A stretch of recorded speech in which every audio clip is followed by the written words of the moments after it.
아침 묵상에 오신 여러분들 환영하고 축복합니다. 하나님께서 새로운 날을 허락하셨는데요. 새로운 날에 걸맞는 새로운 은혜로 오늘 우리 인생을 지켜줄 줄 믿습니다. 오늘은 배상에 대한 법이란 제목을 가지고 출애굽기 22장 1절부터 15절까지 말씀을 같이 함께 살펴봤으면 좋겠습니다.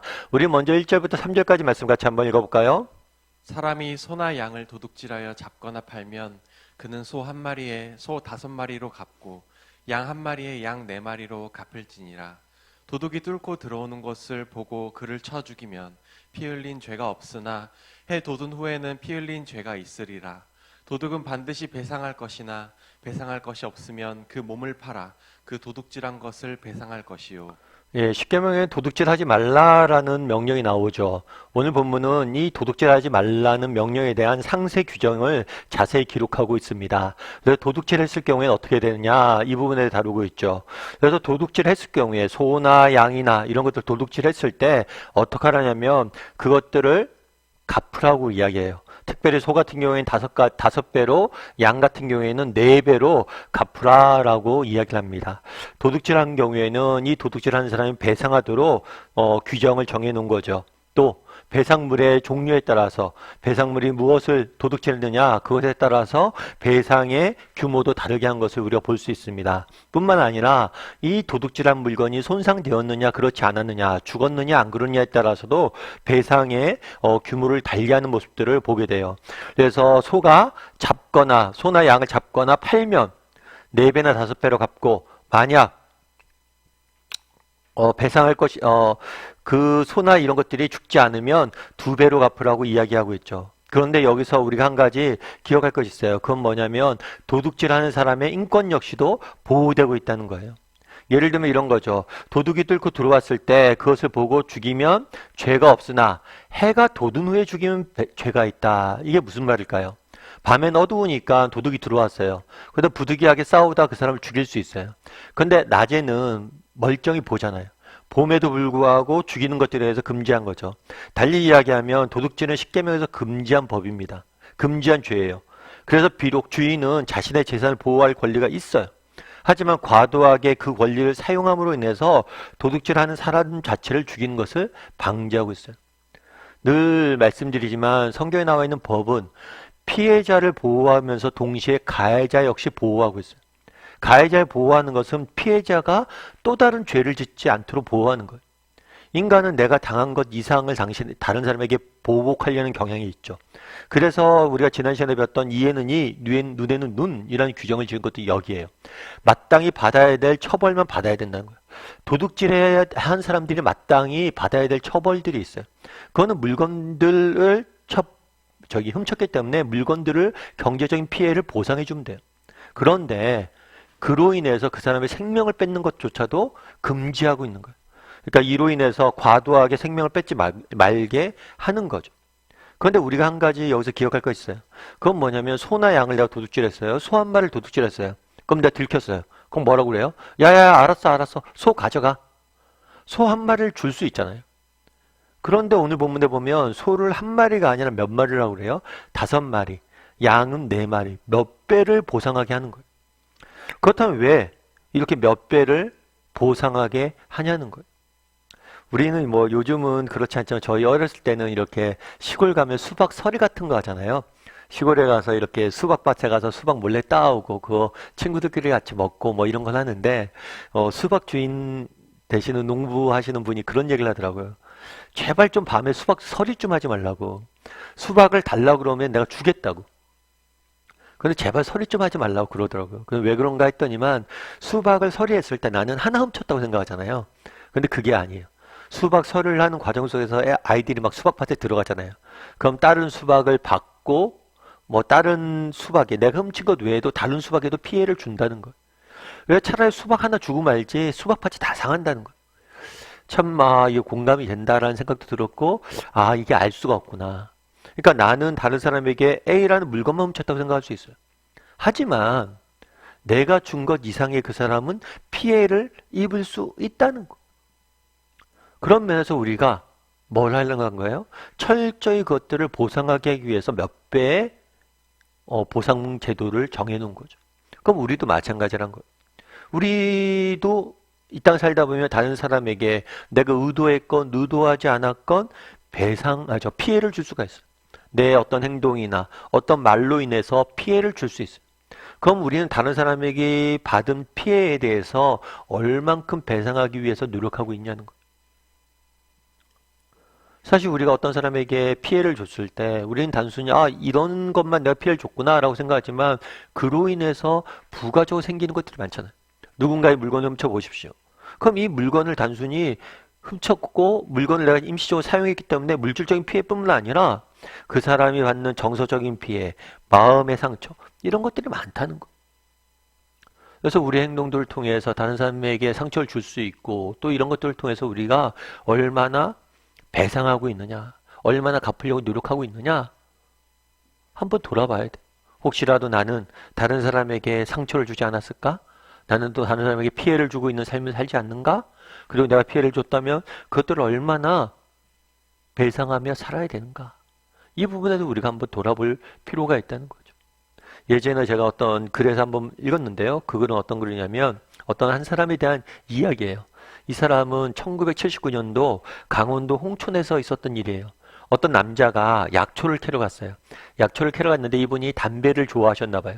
담배를 피다가 담뱃불을 잘못 떨어뜨린 거죠. 그래서 국유지인 산 일부가 불탔어요.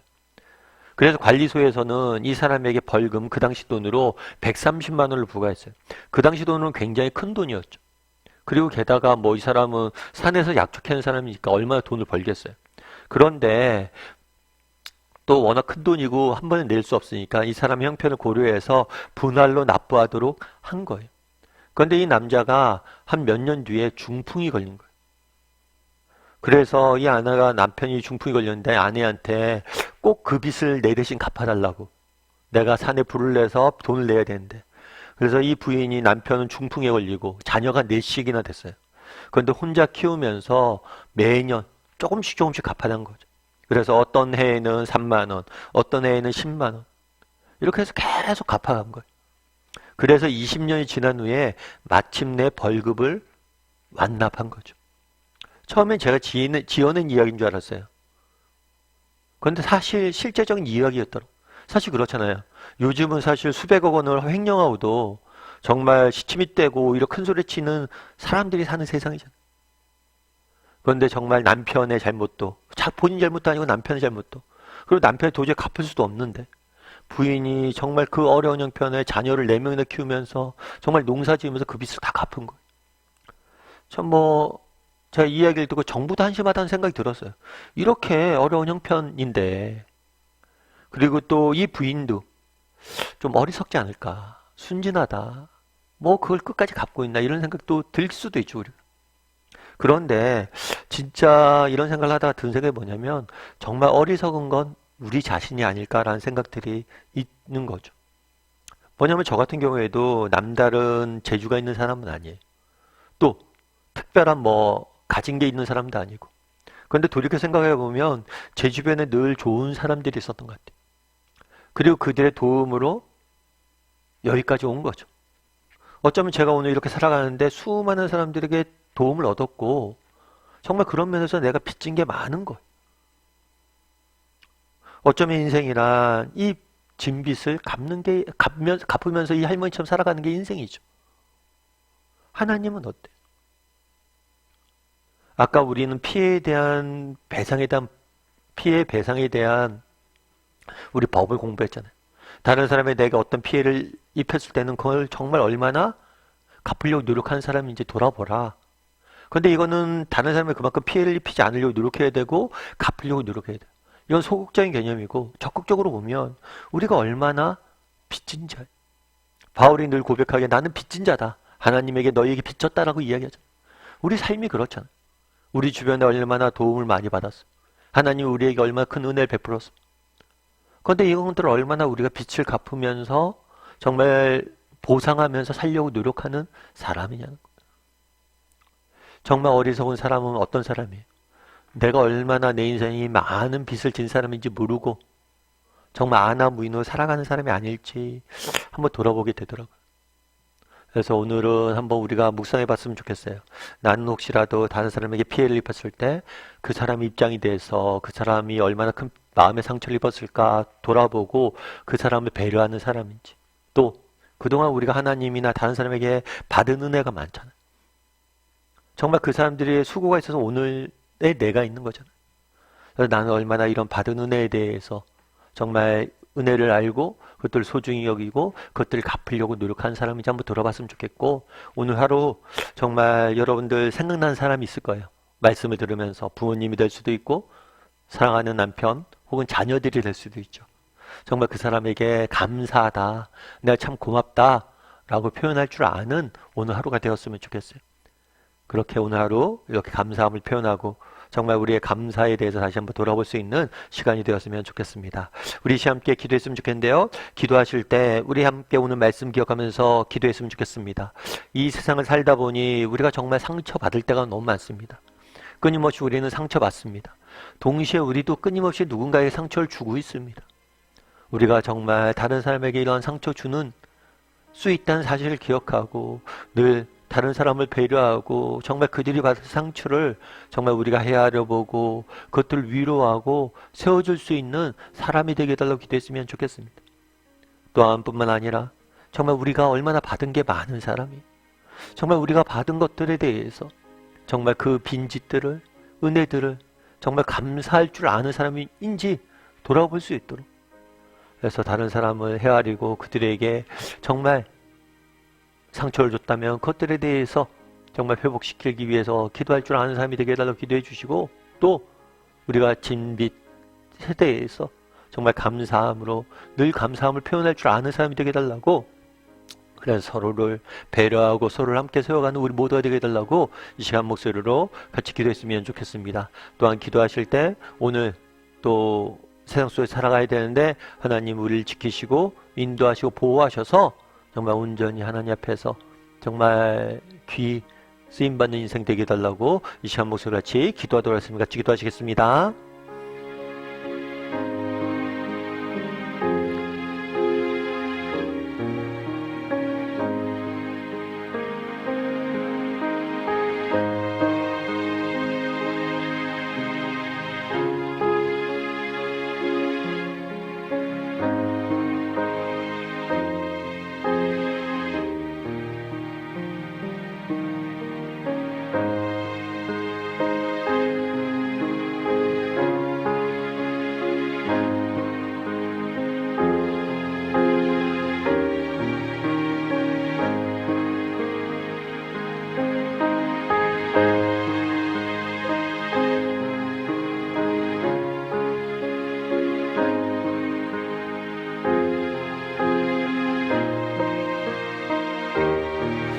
사랑의 하나님, 정말 이 땅을 살다 보니 정말 너무나 상처받을 때가 많습니다.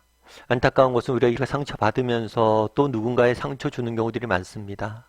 하나님, 정말 우리가 늘 다른 사람을 배려하게 도와주시고 혹시 나의 말과 행동으로 인해서 다른 사람에게 상처 주고 정말 마음에 짐을 주고 부담을 주진 않은지 돌아보게 도와주시고 늘 다른 사람을 배려할 수 있는 사람이 되게 도와주시옵소서.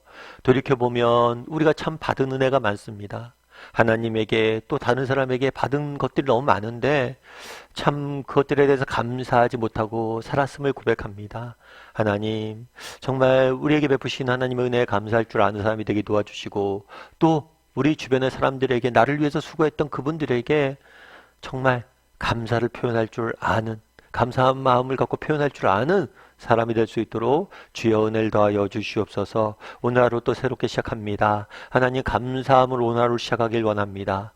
감사를 전하는 사람이 되고자 결단하고 하루를 시작하길 원합니다. 그랬을 때 우리 하나님께서 오늘 하루 우리의 삶을 지키시고 감사로 넘치게 하실 줄 믿습니다. 은혜 감사를 드리며 모든 말씀 예수님의 이름으로 기도드립니다. 아멘.